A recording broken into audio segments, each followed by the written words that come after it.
to the Jew first. Today, I want to embark on a journey through the book of Acts, because last Shabbat we looked at how the four reasons for celebrating Shavuot, with the fourth reason centered on the words of Luke in the first two chapters of Acts. Now, I believe it is important to continue through the same book and follow the development of that first century Messianic community, because we're now living in a time when many aspects of the scriptural narrative have been fulfilled and Yeshua's return is certainly near. As he will be returning to the Jew first, he will also arrive on the Mount of Olives, in the same place as where he departed from at the time of his final ascension. Therefore, it is important to get the message straight in our minds and our hearts about what occurred during those 40 years following his final ascension to the right hand of his Father. The development of that first century Messianic community was not an accident of history, but rather the outworkings of the Ruach HaKodesh. It was a period of constant struggles, and when the Second Temple was destroyed in 70 CE, the community all but ceased to exist. Over the next 1900 years, Israel was firstly dominated, of course, by the Roman Church, and latterly by various Muslim caliphates, both of which have claimed to have replaced Israel. But following the formation of the modern state of Israel, and more particularly the return of the sovereignty of Jerusalem during the Six-Day War of 1967, the whole world has been put on notice that the times of the Gentiles had ended. Particularly since 1967, the modern Messianic movement began to re-emerge as a reflection of what had developed during that first century. That is why it is important that we, as Talmidim of Yeshua, look closely at that model of the first century for guidance as to how to prepare for the return of Yeshua. It's also important to reflect on the words of Luke. In Luke chapter 1, verse 1 to 4, he said, "Concerning the matters that have taken place among us, many people have undertaken to draw up an account based on what was handed down by those who, from the start, were eyewitnesses and proclaimers of the message. I have carefully investigated all these things from the beginning. It seems good to me that I should write an account and an ordered narrative so that you might know how well-founded are the things about which you have been taught." In those opening verses, Luke is making it very clear that he has written both books based on the statements of others. So the question must be asked, why did Luke feel compelled to write two books? Many suggestions have been offered, and many have actually asked, what was the role of Luke during that first century era? Also, was he a Jew or was he a Gentile? That detail has never been fully determined. But more importantly, why did he write his accounts of those events? I would suggest that both books were probably written sometime around about 64 CE, and it is well recognized that he was a close confidant of Sha'ul, who, of course, spent the last 2 years of his life under house arrest in Rome. Luke explains that situation in Acts chapter 28, verses 16 through 20, where he says, "When we arrived at Rome, the officers allowed Sha'ul to stay by himself. After 3 days, Sha'ul called a meeting of the local Jewish leaders, when he said to them, 'Brothers, although I have done nothing against either our people or the traditions of our fathers, I was made a prisoner in Jerusalem and handed over to the Romans. They examined me and were ready to release me. But when the Judeans objected, I was forced to appeal to the emperor. Not that they had any charge to make against my people. Sha'ul remained 2 whole years in that place, and that he had rented for himself, and he continued receiving all who came to him openly and without hindrance, proclaiming the kingdom of God and teaching about Yeshua the Messiah. Now that brings us to the end of the book of Acts, with no indication of what became of Sha'ul, nor whether he was actually tried by Nero. Given all these facts and assumptions, I suggest that both Luke's Gospel and the book of Acts were a long record of events that unfolded between Shavuot 30 CE and around 64 CE. The whole work, therefore, appears to have been written as a testimony of the life and times of both Yeshua and Sha'ul. So with those thoughts in mind, I now want to pick up the narrative in the book of Acts in chapter 3.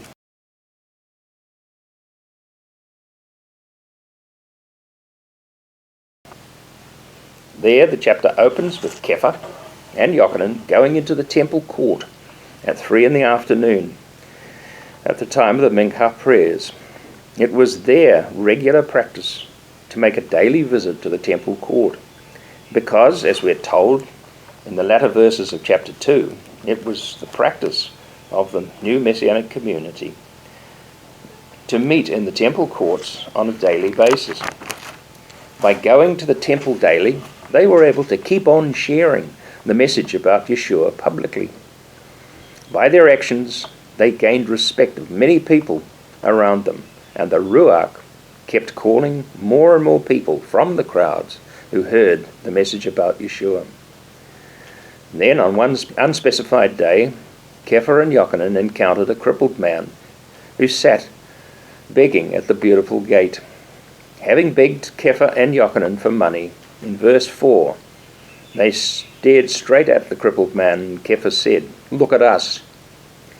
The crippled man fixed his attention on them, expecting to, of course, to receive money. Then Luke explains in detailed narrative about the healing of that man. Next, all three entered the temple court, and everyone seeing them was amazed.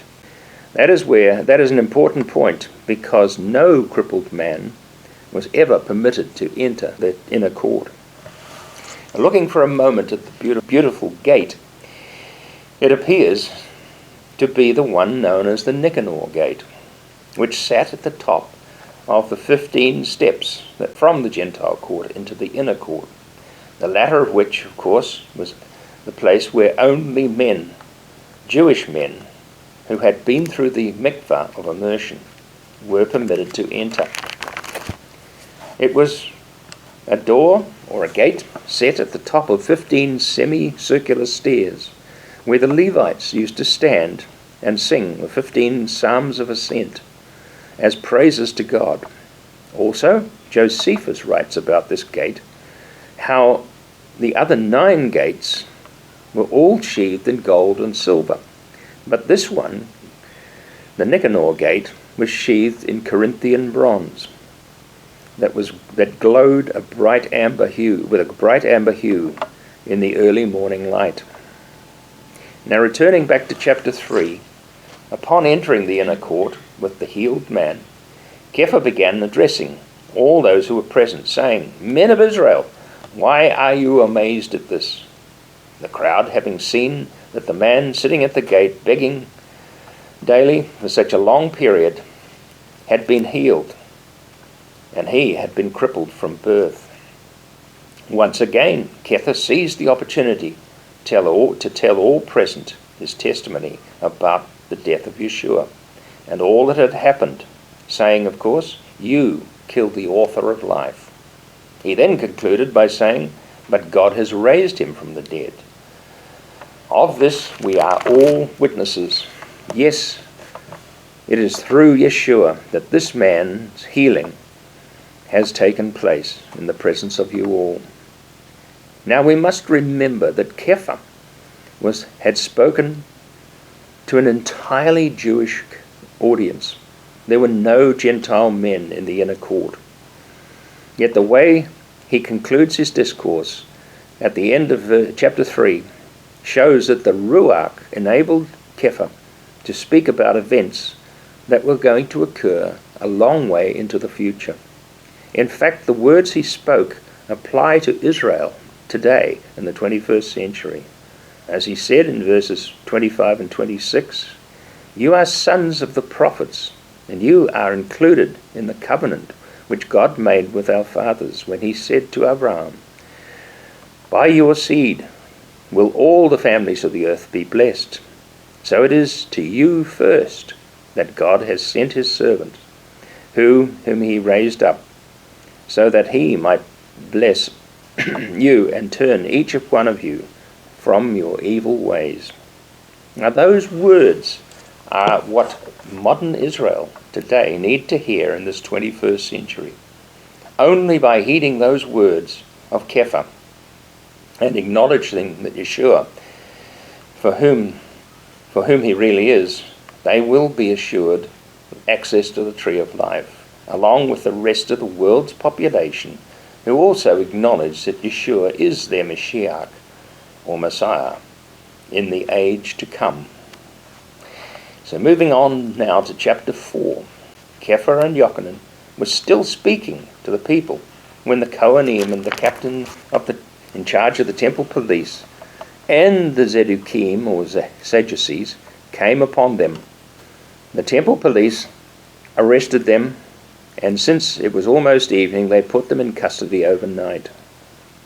In verses 5 through 22, Luke gives a lengthy account of how the establishment challenged the emissaries, trying to find ways to charge them with some infringement, which could be have them locked away and prevented from spreading that message about Yeshua. After hours of debate, the Sanhedrin discussed the matters privately. "What can we do with these men?" they asked each other. "Why, everyone in Jerusalem can see that the remarkable miracle has come about through them. We can't possibly deny that, but to prevent it from spreading further, let's warn them not to speak any more to anyone in that name." Totally confused and unable to resolve the matter, the authorities threatened them and let them go, knowing that they couldn't punish them because the people from all over the diaspora were praising God over the healing that had taken place. So upon being released, they went back to their friends and reported what the Kohen Gadol and the Sanhedrin had said. Then by the guidance of the Ruach, the emissaries joined in an interesting reflection back to the words of Psalm 146, verses 3 and 4, where the psalmist said, "Don't put your trust in princes or in mortals who cannot help. When they breathe their last, they will return to dust, and on that day their plans will be gone." And then they reflected also on the words of Psalm 2, verses 1 and 2. "Why are the nations in an uproar? People are grumbling and in vain. The earth's kings are taking their positions. Leaders are conspiring together against Yahweh and against his anointed." Now those profoundly significant words apply to our time in which we are now living, because we can see through the words of Psalm 2 just what is happening among the nations of the world today. As the psalmist said, the nations are in uproar. It's widespread confusion among all the nations. The peoples are grumbling in vain. Protesters are backing the so-called Palestinians without any justification. The earth's kings are taking positions. Many nations are standing against Israel, defending itself. The leaders conspire together. Nearly all the United Nations members are standing against Israel. They are against Yahweh and his anointed. Even many in Israel are standing against both Torah and the belief in Yeshua as being their Mashiach. They have become totally secular. So we who listen to the words of the Ruach need to identify with the words of Psalm 146. Don't put your trust in princes or presidents who cannot help. When they breathe their last, they will return to dust, and in that very day their plans will be gone. So it's very interesting how the Ruach, through the words of the psalmists and those spoken by the first century emissaries, are profoundly significant in this age.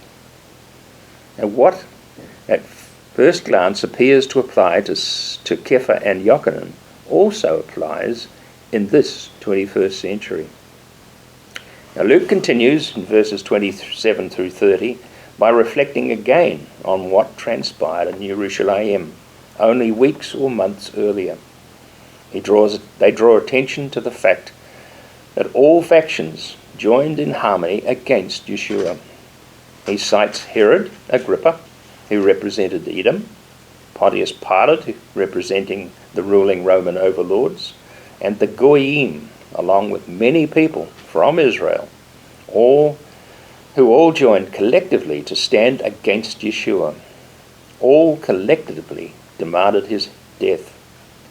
But as the words of verse 28 say, we see, in spite of their collective belief that they were the ones who brought about Yeshua's death, by their collective will, it was actually the plan of Yahweh himself, who had determined beforehand what should happen.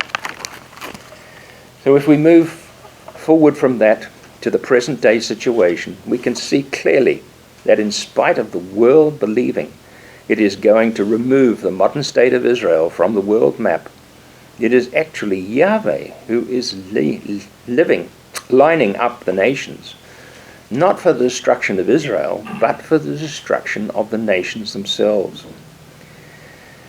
As was revealed, of course, to Daniel in chapter 2, all the complicit nations will be turned to dust. By whom? Yeshua himself. Luke finishes his prayerful outpouring of the Ruach in verse 29 and 30, saying, So now, Master, take note of their threats, and enable your slaves to speak your message with boldness. Stretch out your hand and heal, and do the signs and miracles through the name of the holy servant Yeshua. That admonition to stand up for Yeshua and the words of Torah, to speak out against their confused and deluded generation, was what the first century Messianic community were commanded to speak about, through the words of both Yeshua and as the long-awaited Mashiach and the Ruach. It appears from verse 31 that the Ruach answered their prayers and their pleadings through an earthquake as a sign of what had been said was to be true. The focus changes at that point in verses 32 to 37, where Luke focuses on how the day-to-day needs were being met for those within that early Messianic community. They lived in a truly communal life, with everyone sharing everything that they had.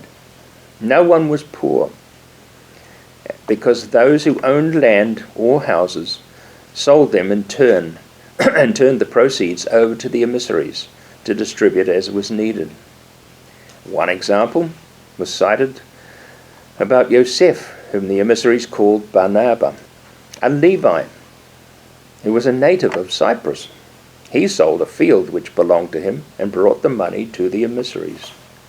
Now that example appears to confirm that the local residents of Jerusalem did not sell their homes, but rather it appears that the ones selling their property, like Barnabas, who came from Cyprus, were actually planning to remain with the Messianic community there in Jerusalem.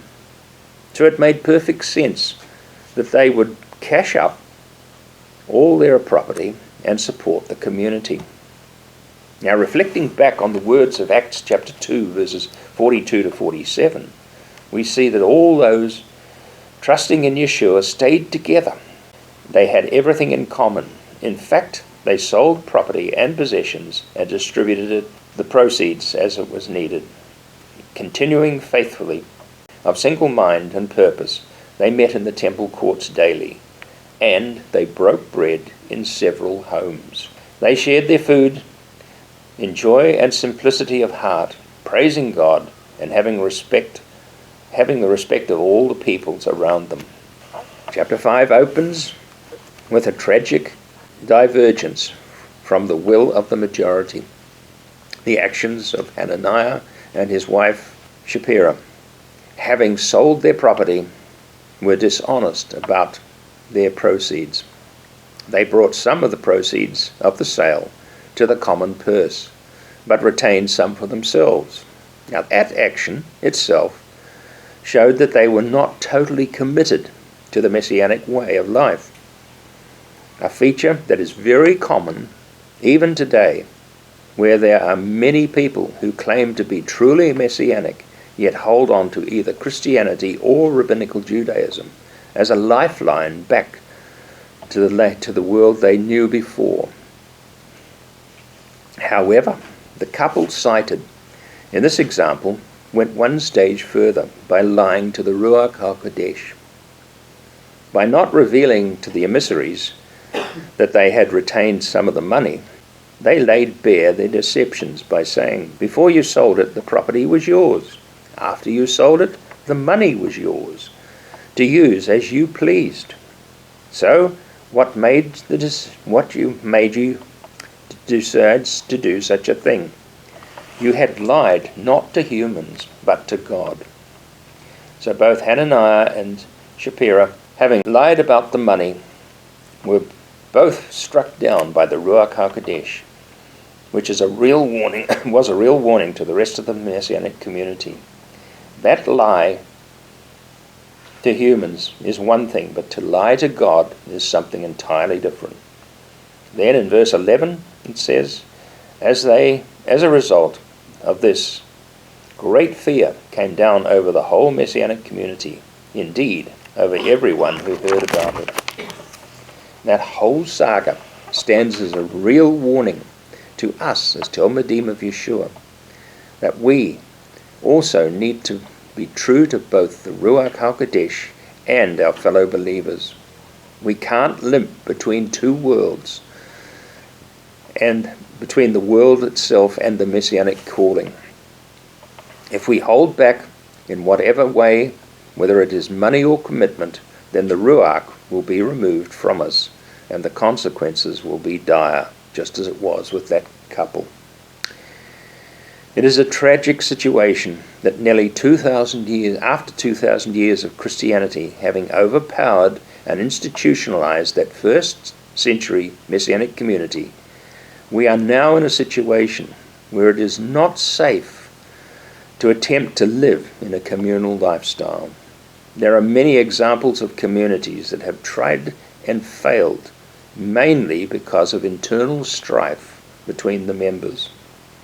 That situation has largely come about because the true Messianic pathway between Rabbinical Judaism and Christianity has been hindered by many people allowing their minds and hearts to be drawn to either one side or the other by the erroneous teachings of both institutions.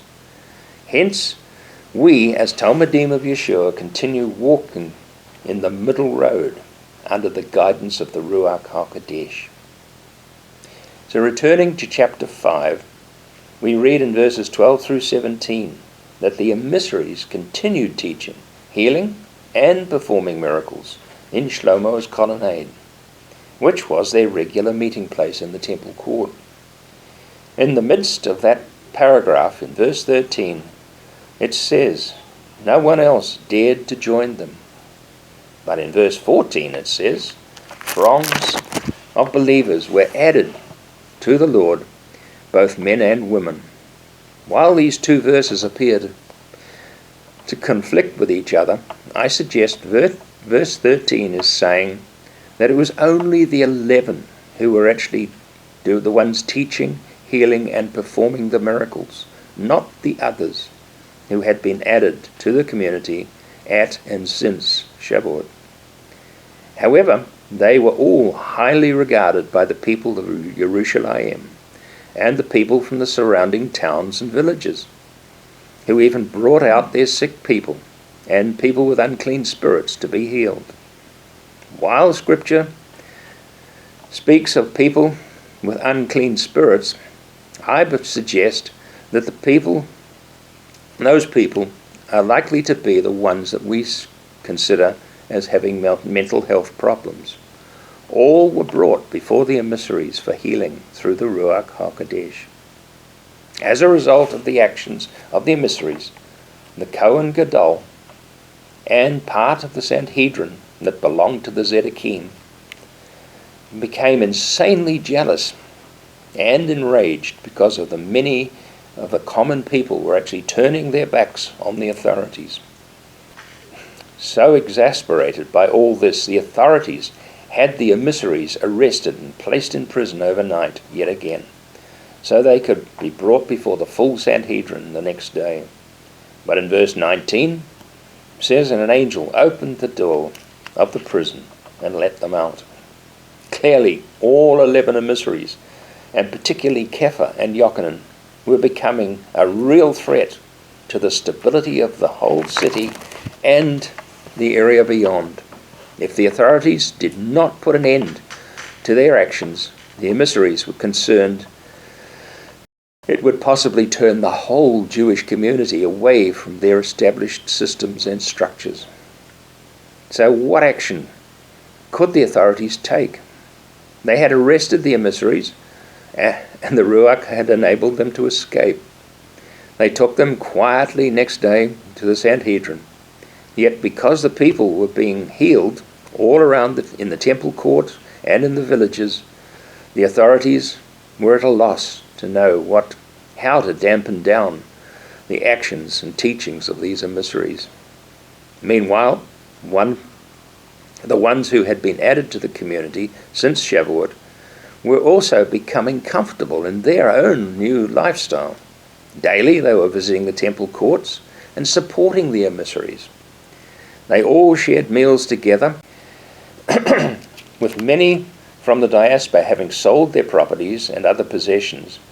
They actually became semi-permanent residents in Jerusalem, which meant, of course, the ordinary daily matters of food distribution and places to sleep and other needs of life had become a problem for life in the Messianic community. So next week we shall look at how the Messianic community met those internal problems head on to avoid the potential self-destruction of the community itself. So until then, as always, Shabbat Shalom.